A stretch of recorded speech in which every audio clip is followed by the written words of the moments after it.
کہ دجال اس وقت کہاں ہے۔ 15-16 کتابیں جو حدیث کی ہیں سب میں وہ حدیث موجود ہے جو اس وقت میں نے رکھی، ویسے تو سینکڑوں کتابوں میں ہے۔ یہ صحیح مسلم شریف کے اندر کتاب الفتن و اشراط الساعہ باب قصۃ الجساسہ، ہمارے آقا صلی اللہ علیہ وسلم نے ایک دن صحابہ کو اکٹھا کیا، فرمایا حل تدرون لما جمعتکم، صحابہ تمہیں پتہ ہے کہ میں نے آج تمہیں کیوں جمع کیا؟ تو صحابہ کرام رضی اللہ تعالی عنہم ان کا جواب یہ تھا، کہتے ہیں اللہ و رسولہ اعلم، اللہ و رسولہ اعلم، یعنی ہمیں کیا پتا، اللہ جانے اور اللہ کے رسول صلی اللہ علیہ وسلم جانے، یعنی بہتر اللہ اور اللہ کے رسول علیہ السلام جانے۔ نبی اکرم صلی اللہ علیہ وسلم نے فرمایا انی واللہ ما جمعتکم لرغبت ولا رہبہ، یعنی عجیب وجہ بیان کی، یہ سارے اجتماعات میں سے منفرد اجتماع تھا۔ سرکار فرماتے ہیں آج میں نے نہ تمہیں رغبہ کے لیے بلایا ہے نہ رہبہ کے لیے بلایا۔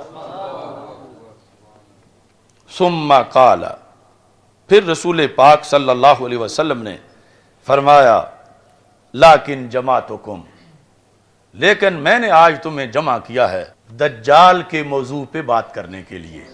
جس دن یہ گفتگو ہوئی اس سے پہلے بھی رسول پاک صلی اللہ علیہ وسلم کئی بار دجال پر گفتگو کر چکے تھے، لیکن آج ایک عینی گواہ ملا، عینی چشمدید آئی وٹنس جو دیکھ کے آیا تھا، اور جب دیکھ رہا تھا تو اس وقت نصرانی تھا، اب آ کے صحابی بن چکا تھا، اور اس نے جو کچھ بتایا سرکار نے پھر اپنی زبان سے مجمع کو سنایا، اور سنا کے بتایا دیکھو جو میں کہتا تھا وہی بالکل یہ بھی بتا رہا ہے۔ تو حضرت تمیم داری رضی اللہ تعالی عنہ سرکار نے فرمایا، ان کا خود تعارف کرواتے ہوئے فرمایا کان رجلا نصرانیا، وہ کرسچن بندہ تھا، فجا، وہ آیا ہے، واسلم، اور اس نے اسلام قبول کر لیا ہے، وحدثنی حدیثا وافق الذی کنت احدثکم بہ عن المسیح الدجال، اس نے مجھے وہی بات بتائی ہے کنت احدثکم بہ جو میں تمہیں بتایا کرتا تھا، یعنی پاسٹ کنٹینیو، ماضی استمراری، بار بار جو میں تمہیں بتایا کرتا تھا اس نے وہی بات آ کر مجھے بتائی ہے۔ کس کے بارے میں؟ مسیح دجال کے بارے میں، کہ تمیم داری کہتے ہیں انہ راکب فی سفینۃ بحریہ، وہ ایک بحری جہاز میں، اس جہاز میں وہ بیٹھے تھے، ما 30 رجلا من لخم، اور 7 لخم قبیلے کے 30 بندے تھے، وہ جزام، اور جزام قبیلے کے، یہ خود ہیں حضرت تمیم داری رضی اللہ تعالیٰ عنہ، اور 30 اور بندے بھی ہیں، ان کی بھی ملاقات دجال سے ہوگی، اور یہ جو 30 ہیں یہ لخم اور جزام کے ہیں۔ فلائب بہم الموج شہرا فی البحر، دوران سفر رستہ بھول گئے، یا اتنی طغیانی تیز تھی کہ اس جہاز کو کنٹرول کرنا یا اپنے راہ پہ رکھنا ان کے بس میں نہ رہا، اور کہیں سے کہیں پہنچ گیا، 1 مہینہ یہ اسی میں موجود رہے، یعنی کوئی جو بھی انہوں نے سامان کھانے کا رکھا ہوا تھا اس میں، مہینہ تک انہیں پتہ ہی نہیں چلتا تھا کہ ہم نے جانا کس طرف ہے، یعنی اتنا دور پانیوں میں وہ جہاز ان کو لے کے چلتا پھرتا رہا۔ بالآخر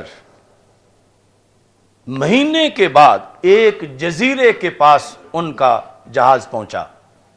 یعنی جہاں سمندر کے اندر تھوڑی سی انہیں خشک جگہ نظر آئی، تو وہاں جس وقت یہ پہنچے فَأَرْفَوْا إِلَى جَزِيرَةٍ حِينَ تَغْرُبُ الشَّمْسِ، سورج غروب ہونے کا وقت تھا، اور یہ مہینہ اپنے وطن سے دور اس جزیرے کے پاس یہ پہنچے، اور یہ گفتگو سرکار صحابہ کے سامنے فرما رہے ہیں، یعنی ہمارے لیے اس لیے اس کا ایک حرف قطعی ہے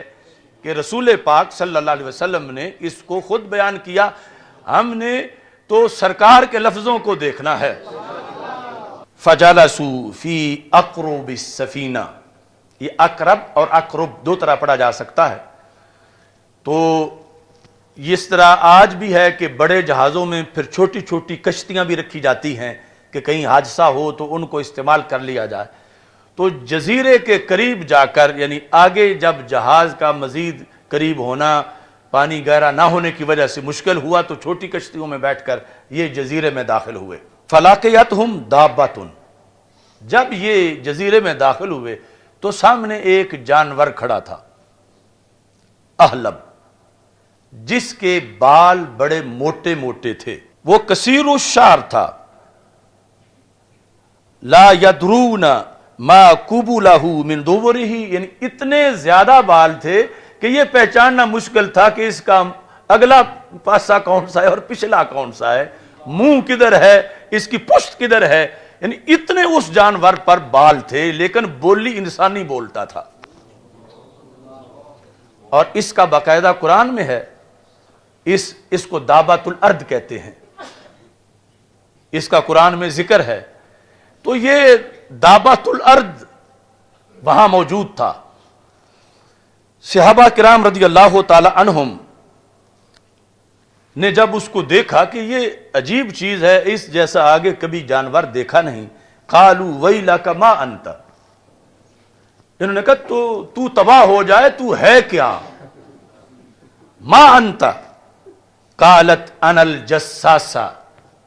اس نے کہا میں جساسہ ہوں، میرا نام جساسہ ہے۔ جساسہ جاسوس، یعنی میں دجال کی خبر دینے والی ہوں، میں جساسہ ہوں۔ یہاں پھر یعنی دو طرح کی حدیثیں ہیں، کہ دوسری حدیث میں ہے کہ جب صحابہ نکلے تو آگے ایک عورت کھڑی تھی جزیرے میں، اور اس میں ہے کہ یہ دعوت الارض تھا، تو تطبیق جو ہے وہ یہ کی کہ یعنی وہ دجال کے دو ذرائع تھے، ایک وہ عورت وہ علیحدہ ہے اور یہ دعوت الارض علیحدہ ہے۔ اب یہ کوئی قصہ کہانی نہیں، یہ زبان رسالت سے بیان ہونے والا ہے۔ تو رسول اکرم صلی اللہ علیہ وسلم ارشاد فرماتے ہیں، ان سے گفتگو میں کہا ان تالکو الی ھذا الرجل فی الدیر، کہ یہ جو جزیرہ ہے اس کے اندر ایک گرجا ہے، اس گرجے میں ایک انسان ہے اور وہ تمہارا انتظار کر رہا ہے، ان تالکو تم اس کی طرف چلو، اس گرجے کے اندر ایک انسان ہے۔ اور ساتھ یہ کہا فَإِنَّهُ إِلَىٰ خَبْرِكُمْ بِالْأَشْوَاقِ، اسے بڑا شوق ہے کہ تو اس سے بات کرے۔ یہ پھر یعنی چونکہ اس کے ریلیشن تھے اس کے ساتھ، دعوت الارض تھا، کہ اسے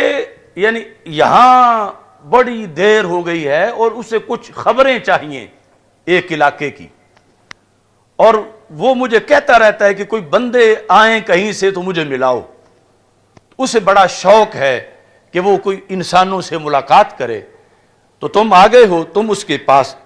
یہاں گرجے کے اندر داخل ہو جاؤ۔ صحابی حضرت تمیم داری کہتے ہیں رضی اللہ تعالیٰ عنہ، لما سمت لنا رجلا فرقنا منہا، جب اس نے یعنی ایک تو ویسی وہ ڈرونی سی چیز تھی اور بولی انسانی تھی، اور جب اس نے آگے یہ کہا کہ گرجے میں ایک بیٹھا ہوا ہے اور وہ تمہیں ملنا چاہتا ہے، تو ہمیں اس سے ڈر آیا، یہ جو خبر دینے والا جانور تھا، کہتے ہیں فرقنا منہا، ہم اس سے ڈر گئے، ان تکون شیطانہ، کہ کہیں یہ جن نہ ہو، شیطانہ کا اطلاق مؤنث جن پر، کہ یہ جو جانور ہمیں نظر آ رہا ہے یہ کوئی جن ہے، یعنی اس طرح کی عجیب و غریب یہ باتیں کر رہا ہے کہ انہیں ہمارا شوق ہے اس کو اور ادھر جا کے ملو۔ فانطلقنا سراعا، تو ہم نے یعنی جلدی جلدی اسے چھوڑا کہ یہ پتہ نہیں کیا مصیبت ہے، ہم ادھر جاتے ہیں جہاں کوئی انسان ہے اندر گرجے میں۔ حتی دخلنا الدیر، یہاں تک کہ ہم اس گرجے میں داخل ہو گئے۔ فَإِذًا فِيهِ أَعْظَمُ إِنسان رَأَيْنَاهُ، ہم نے آج تک اتنے بڑے جثے والا انسان نہیں دیکھا تھا جتنا اس جزیرے کے اس گرجے کے اندر تھا، جس جزیرے میں ہم مہینہ سفر کرنے کے بعد پہنچے تھے اور ہمیں پتہ نہیں تھا کہ محل وقوع کیا ہے۔ اتنا بڑا اس کا جثہ تھا، اور پھر یہ ذہن میں رکھو کہ یہ سب کچھ سرکار صلی اللہ علیہ وسلم صحابہ کے سامنے بیان کر رہے ہیں۔ اس کا جسم مضبوط بھی بڑا تھا، اس حالت میں تھا، یعنی آزاد نہیں تھا، وہاں پر جکڑا ہوا تھا۔ مجموعتن یادہ الی عنقہ، اس کے یہ جو ہاتھ ہے گردن پر پیچھے باندھے ہوئے تھے۔ ما بین رکبتیہ الی کعبیہ بالحدید، اس کے گھٹنوں سے لے کر ٹخنوں تک ساری اس کی جو پنڈلیاں تھیں وہ بیڑیوں سے بھری ہوئی تھیں، یعنی صرف ایک بیڑی سے نہیں ڈالی گئی تھی، بہت طاقتور تھا، اور اس کو گھٹنوں سے لے کر ٹخنوں تک لوہے کی زنجیروں میں جکڑا ہوا تھا، اور اس کے ہاتھ جو ہیں وہ بھی گردن پر باندھے ہوئے تھے۔ فقال اخبرونی عن نخل بیسان، پھر ان سے گفتگو جب شروع ہوئی تو یہ پھر جا کے انہوں نے کہا تو کیا بڑا ہے، تو اپنا کوئی تعارف کروا۔ تو اس نے یہ کہا مجھے چھوڑو، مجھے کچھ سوالوں کے جواب دو۔ اس نے پھر 4 سوال کیے، حضرت تمیم داری رضی اللہ تعالیٰ عنہ نے وہ چاروں سوال رسول پاک صلی اللہ علیہ وسلم کے سامنے بیان کیے۔ اس طرح ذکر ہے، کہتے ہیں قلنا ویلک ما انت، ہم نے اسے کہا تو تباہ ہو جائے، تو کون ہے، یعنی جیسے پہلے وہ دابا کو کہا تھا۔ ویلک ما انت قال قد قدرتم علی خبری، اس نے کہا یہاں تو کوئی آ ہی نہیں سکتا، آ گئے ہو تو میری بات کا جواب دو، مجھ سے نہ پوچھو۔ قد قدرتم علی خبری یعنی مجھ سے مل لینا یہ کوئی آسان بات نہیں ہے۔ فاخبرونی ما انتم، تم بتاؤ تم کون ہو۔ دجال نے آگے سے ان سے سوال کر دیا، اور یہ حدیث رسول صلی اللہ علیہ وسلم میں بیان ہو رہا ہے۔ انہوں نے جواب دیا قالوا نحن اناس من العرب، ہم عرب لوگ ہیں، رکبنا فی سفینۃ بحریہ، ہم ایک کشتی میں بحری سفینے میں بیٹھے تھے، فصادفنا البحر حین اغتلم فلعب بنا الموج شہرا، سمندر میں طغیانی آئی اور ہم رستہ بھٹک گئے، اور 1 مہینہ موجیں ہمیں چکر دیتی رہیں، اور اس کے بعد ہم اس جزیرے کے پاس پہنچے۔ فقال، اس نے کہا چلو مجھے بتاؤ، یہ پہلا سوال ہے، اخبرونی عن نخل بیسان، مجھے بیسان جگہ میں جو کھجوروں کے باغات ہیں ان کے بارے میں خبر دو۔ اب یہ سارے سوالات جو ہیں یہ سرزمین فلسطین کے بارے میں ہیں، یعنی چونکہ پرانا جو جغرافیہ تھا، شام کا اطلاق اردن اور یہ جو فلسطین، لبنان، اس پورے ایریے پہ ہوتا تھا، تو اس ایریے کے لحاظ سے سوالات تھے، اور پھر خصوصی طور پر رسول پاک صلی اللہ علیہ وسلم کے لحاظ سے اس کا سوال تھا۔ اس نے کہا بیسان کے بارے میں مجھے بتاؤ، یعنی یہ آج جغرافیے میں باقاعدہ یہ جگہ نامزد ہے، پہچانی جاتی ہے، میرے پاس اس کی تصویر بھی ہے، اور عربی جو اس وقت کے عرب ہیں انہوں نے کتابوں میں وہ تصویر چھاپی ہوئی ہے کہ یہ پوچھا تھا دجال نے اس وقت حضرت تمیم داری رضی اللہ تعالیٰ عنہ سے، بیسان، یہ لفظ آپ بھی پکا لیں سین کے ساتھ، بیسان کے بارے میں بتاؤ مجھے۔ اس سے کہا بیسان کے بارے میں تم کیا پوچھنا چاہتے ہو، یعنی بیسان کے بارے میں سوال کے کئی مطلب ہو سکتے ہیں، تم کو کیا چیز تمہیں مطلوب ہے کہ بیسان کا ہم کیا بتائیں تجھے، مجھے یہ بتاؤ حل تثمر،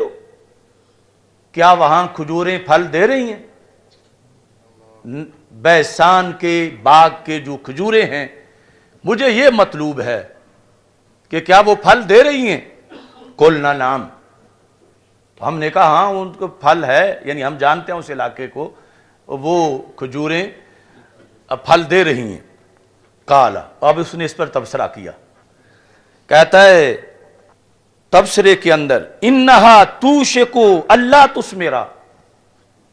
قریبی وہ وقت آئے گا وہ کھجوریں پھل دینا بند کر دیں۔ یہ جو سوال ہے اصل میں وہ جکڑا ہوا اپنے لیے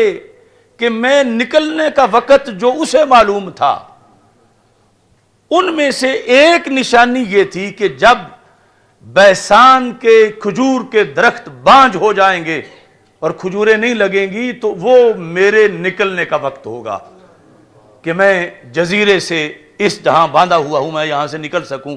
تو مجھے کوئی پتہ نہیں، تو میں یعنی آپ سے پوچھنا چاہتا ہوں کہ آپ بیسان کے درختوں کے بارے یہ چیز بتائیں کہ وہ پھل دے رہے ہیں یا نہیں دے رہے۔ اگر اب تک دے رہے ہیں تو ابھی میرے نکلنے کا وقت نہیں، جب نہیں دیں گے تو پھر میرے نکلنے کا وقت آ جائے گا۔ اخبرونی ان بحیرہ الطبریہ، مجھے بحیرہ طبریہ کے بارے میں بتاؤ۔ بحیرہ چھوٹا سمندر، طبریہ یعنی یہ اردن اور فلسطین کا جو جوڑ ہے اس کے قریب یہ ہے، یعنی یہ بھی اسی علاقے کا ایک حصہ ہے۔ تو اسی سے ہی وہ مشہور، یعنی اس کے قریب امام طبرانی جو ہیں وہ یعنی اسی گاؤں کے ہیں جس کے ساتھ یہ سمندر ہے۔ بحیرہ طبریہ یعنی موجودہ جو اردن، چونکہ اردن اور فلسطین بالکل آپس میں قریب قریب ہیں، یعنی اردن کے کچھ علاقوں سے پہاڑیوں سے مسجد اقصیٰ کو دیکھا جا سکتا ہے۔ تو طبریہ کے بارے میں بتاؤ، اس کے بارے میں کیا پوچھنا ہے؟ حل فیہا ماء، کیا اس میں پانی ہے یا پانی خشک ہو گیا ہے؟ قلنا ہی کثیرۃ الماء، ہم نے کہا اس میں تو بہت پانی ہے۔ قال ان ماءها یوشک ان یذهب او یذهب، وقت آئے گا اس کا پانی خشک ہو جائے گا۔ یعنی یہ اس کو دوسری معلومات تھیں کہ جب اس سمندر کا پانی خشک ہوگا تو پھر میری یہاں سے جان چھوٹے گی، پھر زمین کو روندنے کا میرا وقت آ جائے گا اور میں یہاں سے آزاد ہو جاؤں گا۔ یہ دوسرا سوال اس نے صحابہ کرام رضی اللہ تعالی عنہم سے پوچھا۔ پھر اخبرونی ان عین زغر، زغر چشمے کے بارے میں مجھے بتاؤ۔ حل فی العین ماء، کیا اس میں پانی موجود ہے؟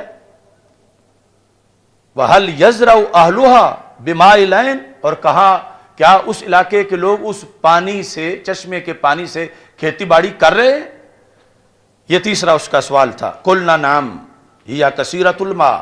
وَأَهْلُهَا يَزْرَعُونَ مِن مَّائِهَا، ہم نے کہا اس میں بہت پانی ہے اور وہاں کے لوگ اس پانی سے کھیتی باڑی کر رہے ہیں۔ اب یہاں اس نے پہلے دو سوالوں پر جو تبصرہ کیا تھا وہ نہیں کیا، یعنی حدیث میں وہ ذکر نہیں ہے کہ ایک وقت آئے گا کہ پانی یہ ختم ہو جائے گا۔ پہلے جو کھجوروں کے بارے میں کہا کہ وہ پھل نہیں دیں گی، اور پھر یہ جو طبریہ بحیرہ تھا اس کے لحاظ سے کہا کہ وہ خشک ہو جائے گا۔ اب موجودہ جو لیٹسٹ معلومات ہیں یعنی اس بحیرہ طبریہ کے بارے میں، وہ یہ ہے کہ اس کے مجموعی پانی میں سے چوتھا حصہ باقی رہ گیا ہے۔ یہ یعنی مجموعی پانی جتنا اس کا پہلے کبھی ہوا کرتا تھا، سمٹتے سمٹتے سمٹتے نیچے آتے آتے آتے چوتھا حصہ پانی رہ گیا ہے۔ یہ جو نہایت العالم کے اندر بھی اس کی تصویر دی ہوئی ہے، اور بھی جو لیٹسٹ اس وقت عرب کی کتابیں ہیں، چونکہ وہ یعنی ایسا نہیں کہ کوئی زمین پہ نامعلوم جگہ ہو، یہ جو علامتوں والی ہے یہ معلوم جگہ ہیں، اور یہ بھی یعنی فلسطین کے ایریے کا وہ جو کھجوروں والا باغ ہے وہ بھی فلسطین کا، اور یہ بھی اس سے اٹیچ جگہ ہے۔ تیسرا زغر وہ بھی اسی علاقے کا ہے۔ اب چوتھا سوال، اخبرونی عن نبی الامیین، نبی الامیین، امیوں کے نبی کی مجھے خبر دو۔ ایک تھا نا نبی امی کی، امی کو نبی کی صفت بنایا جائے، اس نے کہا امیین کے نبی، یعنی عربوں کے جو نبی ہیں صلی اللہ علیہ وسلم ان کے بارے میں تم مجھے خبر دو۔ ما فعل، کیا بنا ان کا، کیسی رہی نبوت ان کی، یعنی ما فعل انہوں نے کیسے اپنی نبوت کا نظام چلایا۔ تو کہتے ہیں کہ قلنا، ہم نے کہا قد خرج من مکہ ونزل بیثرب، کہ مکہ مکرمہ سے تو وہ نکل آئے ہیں، ہجرت کر لیا انہوں نے، اور یثرب میں اس وقت وہ رہتے ہیں۔ یعنی تمیم داری بھی چونکہ ایک جنرل معلومات تھی، کلمہ تو پڑھا نہیں تھا اس وقت جب دجال سے ملاقات کر رہے تھے، تو کہا کہ وہ مکہ مکرمہ سے ہجرت کر کے مدینہ منورہ آ چکے ہیں یثرب میں۔ اس نے سوال کیا، یہ پھر رسول پاک صلی اللہ علیہ وسلم کے بارے میں جو چوتھا سوال تھا، اسی کے اندر پھر یہ سوال ہے، اقاتلہ العرب، کیا عربوں نے ان سے لڑائی لڑی، عربوں نے ان سے جنگ کی، ان کا رستہ روکا؟ قلنا نعم، ہم نے کہا ہاں عربوں نے ان سے لڑائیاں لڑیں۔ اس نے پھر آگے سوال کیا کیف صنع بہم، تو پھر یہ جو حضرت محمد صلی اللہ علیہ وسلم ہیں، انہوں نے ان عربوں کے ساتھ کیا سلوک کیا جب انہوں نے ان کا رستہ روکا، ان سے جنگیں کی، تو انہوں نے ان کا کیا کس طرح سلوک کیا ان کے ساتھ؟ فَأَخْبَرْنَاهُ أَنَّهُ قَدْ ظَهَرَ، ہم نے کہا عربوں پر تو وہ غالب آ گئے۔ لفظ یہ تھے قد ظہر علی من یلیہ من العرب وَأَطَاعُوهُ، کہ جو بھی عرب کے ایریے ان کے قریب قریب تھے ان پہ وہ غالب آ گئے ہیں اور عربوں نے ان کی اطاعت کر لی ہے۔ اب یہ جملہ ہے جو کہ ایک تاریخی جملہ ہے، یعنی جس جملے کی توقع نہیں کی جا سکتی تھی دجال سے، مگر آمنہ کے لال صلی اللہ علیہ وسلم کی شان رب اس کی زبان سے بھی بیان کروا رہا۔ جس طرح وہ شیطان نے بھی آیت الکرسی کا درس دے دیا تھا، تو سرکار نے فرمایا ان الکذوب قد یصدق، بڑا جھوٹا بھی کبھی سچ بول جاتا ہے۔ دجال تھا مگر پھر بھی یہ جملہ بول گیا جب پتہ چلا کہ عربوں سے جنگیں ہوئی ہیں، عربوں پہ وہ غالب آ گئے ہیں، عربوں نے ان کی اطاعت کر لی ہے، تو کہتا اما ان ذالک خیر لہم، یہی عربوں کے لیے بہتر تھا۔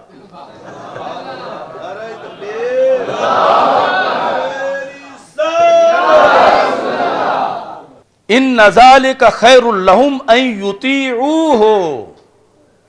کہتا ہے ورنہ ان سب کا بھٹتا ہو جانا تھا اگر اطاعت نہ کرتے، تو یہ ان کے لیے بہتر تھا کہ انہوں نے اطاعت کر لی ہے۔ اور ویسے بھی یعنی جو ویسے کامیابی ہے آخرت کے لحاظ سے وہ بھی یحتمل انہ من باب الصرف صرفہ اللہ تعالی عن الطعن فیہ والتکبر علیہ کالمغلوب علیہ والماخوذ علیہ فلا یستطیع ان یتکلم بغیرہ تائیدا لنبیہ صلی اللہ علیہ وسلم۔ فرمایا یہ رب کا تصرف تھا کہ اتنا بڑا متکبر کہ جو کہ کہے گا میں اللہ ہوں، میں رب ہوں، رب نے اس کو بھی سرکار کے سامنے جھکا دیا کہ اس جزیرے کے اندر بھی جہاں بظاہر سرکار کا کوئی غلام نہیں ہے کہ وہ سرکار کی توہین نہ کر سکے اور سرکار پر تنقید نہ کر سکے، یہ رب نے اس کا دل پھیر دیا کہ اگرچہ وہ جو بھی تھا لیکن اس جگہ اس نے یہی کہا کہ عرب اچھے رہے ہیں جو انہوں نے رسول پاک صلی اللہ علیہ وسلم کی اطاعت کر لی ہے۔ اب اس نے کہا چلو میں اپنا بھی بتا دیتا ہوں، وَإِنِّي مُخْبِرَكُمْ أَنِّي، میں تمہیں اپنا بتاؤں میں کون ہوں؟ کہتا انی انا المسیح، یعنی اس نے کہا کہ میں ہوں مسیح، یعنی خود تو اپنے آپ کو دجال نہیں کہتا تھا، یعنی اس نے صرف مسیح کا لفظ بولا اپنے بارے میں، انی انا المسیح، یعنی مسیح دجال، میں وہ دجال ہوں، مسیح دجال، وَإِنِّي یوشک ان یؤذن لی فی الخروج، وقت تھوڑا ہی رہ گیا ہے مجھے نکلنے کی اجازت دی جائے گی۔ یعنی یہ وہ تھوڑا مطلب یہ ہے کہ صدیاں بیت گئیں اس کو اس جزیرے میں، اس گفتگو کے وقت تک بھی، جو کہ پہلے نبیوں کے زمانے میں بھی جو پیدا ہوا تھا اور اسی جزیرے میں تھا، اور اب اس کو اگر مثال کے طور پر حضرت آدم علیہ السلام کے بعد سے لے کر اس کو 70-80 صدیاں گزر گئی ہیں، تو اب تو اس کے لیے پھر تھوڑا ہی تھا پیچھے کہ اب میرا پیچھے جو ہے وہ تھوڑا سا زمانہ رہ گیا ہے، یا پہلے سارے انبیاء کے زمانے کے لحاظ سے کہتا بس تھوڑا سا زمانہ رہ گیا میرا، تو میں اس میں اب باہر نکلوں گا۔ ان یؤذن لی فی الخروج، مجھے اذن دیا جائے گا، یعنی جو اللہ کے نزدیک طے ہے، یعنی اسے یہ پتہ ہے کہ یہ جو میرے سنگڑ مجھے مارے ہوئے ہیں یہ اللہ کے حکم سے کھلنے ہیں، اور پھر جو ہے وہ میں نے زمین میں دوڑنا ہے۔ فاخرج فاسیر فی الارض، میں زمین میں سیر کروں گا۔ فلا ادعو قریۃ الا حبتھا فی 40 لیلۃ، 40 راتوں میں پوری زمین کور کر جاؤں گا۔ کوئی ایک بستی بھی ایسی نہیں ہے غیر مکہ و طیبہ، مکہ مکرمہ اور مدینہ منورہ کے سوا، یعنی یہ اس کو بھی معلومات پوری تھیں اس وقت بھی کہ جو اس کے ساتھ ہونا ہے جب اس نے آنا ہے، جو سرکار دو عالم صلی اللہ علیہ وسلم پہلے صحابہ کو بتا چکے تھے۔ کہتا ہے کہ میں فلا ادعو قریۃ، میں کوئی بستی نہیں چھوڑوں گا، نکرہ تحت النفی، ہر بستی میں جاؤں گا، ہر بستی جاؤں گا سوائے مکہ مکرمہ کے اور مدینہ منورہ کے۔ وہ کیسے ہیں؟ کہتا ہما محرماتان علیہ، وہ دونوں مجھ پہ حرام ہیں، ان کا میں بھی احترام کروں گا، ادھر میں نہیں اندر داخل ہو جاؤں گا، میں باہر رہوں گا۔ کہتا کلما اردت ان ادخل واحدا، حرمین میں سے جس حرم میں بھی میں داخل ہونے کا ارادہ کروں گا، ویسے جائے گا تو ضرور، اس کا ذکر بھی سرکار دو عالم صلی اللہ علیہ وسلم نے فرمایا کہ وہ احد کے پیچھے ایک پہاڑ ہے جہاں آ کر وہ ڈیرا لگائے گا، اور اتفاق سے اس کے لیے ایک محل بھی وہاں بنا دیا گیا ہے اس کی آمد سے پہلے۔ تو وہاں جا کر کہتا ہے کہ جب بھی میں پھر ارادہ کروں گا دن رات میں 24 گھنٹوں میں کہ میں اندر داخل ہو جاؤں، تو پھر کلما اردت ان ادخل واحدا منہما استقبلنی ملک بیدہ السیف سلطا، تو آگے فرشتہ کھڑا ہوگا اور اس کے ہاتھ میں تلوار وہ ہوگی جو نیام سے باہر ہوگی، تو اس واسطے میں پیچھے ہٹ جاؤں گا، کیونکہ اگر آگے گیا تو فرشتہ تلوار مار کے میرا خاتمہ کر دے گا۔ تو یہ سیکورٹی ہے مدینہ منورہ کی اور مکہ مکرمہ، یعنی کہاں یہ نظام اور کہاں آج کے لولے لنگڑے سائنسدان اور ان کے ماننے والے، کون سی ٹیکنالوجی فضاؤں پہ پہرا دے سکتی ہے کہ دجال مانتا ہے کہ مدینہ مدینہ ہے، مکہ مکہ ہے، یعنی یہ نہیں کہ کوئی چوکیاں نیچے بنا کے فورس کھڑی ہوگی اندر نہیں داخل ہونا، پاسپورٹ چیک کراؤ۔ دجال جیسا جو اتنا بڑا شیطان، اتنا بڑا مکار اور خود اپنے آپ دجال، اس کے پاس کوئی ایسی چال نہیں کہ اندر داخل ہو سکے۔ فرشتے جو ہیں وہ ضرور تاڑ لیں گے اس کو، اور تان لیں گے پھر اگر آ گیا سامنے تو۔ یہ کہتا ہے یسدنی عنہا، وہ مجھے روک لیں گے، یعنی یہ جزیرے میں بند اس وقت بھی اسے یہ پتا تھا، اور اتفاق سے یہ ساری باتیں رسول پاک صلی اللہ علیہ وسلم پہلے صحابہ کو بتا چکے تھے، اور اب سرکار خوش ہو رہے تھے، دیکھو صحابہ جو میں نے کہا تھا وہی بات نکلی ہے نا، کہ یہ تمیم داری نے اس سے سن کے آ کر بتائی ہے جو میں ادھر تمہیں بتاتا تھا، یعنی میری معلومات، یہ سرکار کو خوشی ہے کہ، اور یہ دعویٰ کیا، فرمایا کسی نبی نے دجال کے بارے میں وہ کچھ نہیں بتایا جو میں نے بتایا ہے۔ پھر کہتا وَإِنَّ عَلَى كُلِّ نَاقَبٍ مِّنْهَا مَلَائِكَةٌ، یہ جو انتظام ہے نا کسی ایک گیٹ پر نہیں، مدینہ منورہ کے ہر داخلی رستے پر یہی ہے شرع۔ کل نقب، جس طرح یہ اردو میں نقب لگانا، تو یعنی داخلے کے لیے جو بھی کوئی گیٹ ہے اس پر یہ صورتحال ہے۔ ملائکہ یحرسونہا، جو گارڈ ہیں وہاں پر حفاظت کر رہے ہیں، وہ مجھے آگے نہیں جانے دیں گے۔ جب رسول پاک صلی اللہ علیہ وسلم نے یہ حدیث بیان کی تو سرکار بیٹھے ہوئے تھے منبر پر، تو صحابہ جو ہیں وہ لفظوں کی ویڈیو بناتے تھے۔ تو صحابہ کہتے ہیں کہ جس وقت رسول پاک صلی اللہ علیہ وسلم اس جگہ اس بیان تک پہنچے، قال رسول اللہ صلی اللہ علیہ وسلم، اور آگے جملہ حالیہ ہے، کہا نبی اکرم صلی اللہ علیہ وسلم نے، اور حال یہ ہے کہ سرکار کیا کر رہے تھے، وَتَانَ بِمِخْصَرَتِهِ فِي الْمِنبَرِ، سرکار نے اس حال میں کہ اپنا عصا منبر پہ مارا اور فرمایا کوئی عام بات نہیں، طیبہ طیبہ ہے۔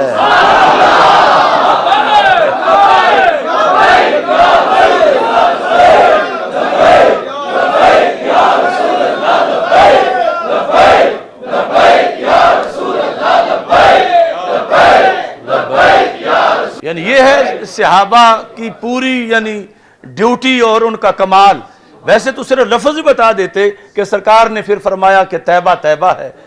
لیکن کہتے ہیں کہ سرکار نے اپنا عصا منبر پہ مار کے فرمایا ہاذہ طیبہ ہاذہ طیبہ ہاذہ طیبہ، یعنی 3 بار رسول پاک صلی اللہ علیہ وسلم نے فرمایا یہ میرا دار الہجرت، یہ طیبہ ہے، دجال کیسے داخل ہو سکے۔ یعنی یہ رسول پاک صلی اللہ علیہ وسلم نے منبر پہ اپنا عصا مار کے، مخصرہ یہ عصا ہے منبر پہ، یعنی اس سے بھی پتا چلا کہ عصا ہاتھ میں ہونا اور پھر تقریر میں مار بھی لینا اس کو منبر پہ، یا پھر مکہ ہی مار لینا اس طرح، یعنی یہ اسی کا بعض نے یعنی مکہ کے ساتھ بھی ترجمہ کیا، لیکن جو زیادہ شارحین ہیں انہوں نے عصا کے ساتھ کیا کہ رسول پاک صلی اللہ علیہ وسلم نے منبر کی جانب میں اس طرح مارا، اور مار کے سرکار نے فرمایا ہاذہ طیبہ ہاذہ طیبہ ہاذہ طیبہ، یعنی تاکید کے لیے 3 بار رسول پاک صلی اللہ علیہ وسلم نے یہ ارشاد فرمایا۔ اب جس وقت یہاں پہنچے فقالا، تو رسول پاک صلی اللہ علیہ وسلم نے فرمایا الا هل كنت حدثتكم، بتاؤ یہی میں بیان کرتا تھا نا تمہارے سامنے، الا هل كنت حدثتكم، كنت حدثت ماضی استمراری، یہی میں کہا کرتا تھا نا تمہیں، یہی میں حدیث بیان کرتا تھا۔ فقال الناس نعم، تو سب نے کہا ہاں بالکل یا رسول اللہ صلی اللہ علیہ وسلم۔ تو رسول اکرم صلی اللہ علیہ وسلم نے فرمایا انہو فی بحر الشام او بحر الیمن لا بل من قبل المشرق، فرمایا وہ جزیرہ وہ بحر شام میں ہے، یعنی بڑا عجیب انداز ہے، یعنی بیان کرتے کرتے سرکار پھر حکمت کے تحت مبہم کر گئے۔ کس طرح؟ فرمایا وہ بحر شام میں ہے یا بحر یمن میں ہے۔ یہاں پہنچ کر رسول اکرم فرماتے ہیں نہیں بلکہ وہ مشرق کی طرف ہے۔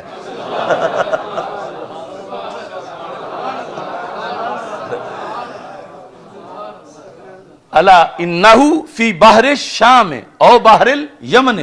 لا بل من قبل المشرق، تو یعنی جو حکمت تھی کہ اس کو کچھ پردے میں بھی رکھنا ہے کہ جہاں وہ باندھا ہوا ہے، اللہ کی حکمت ہے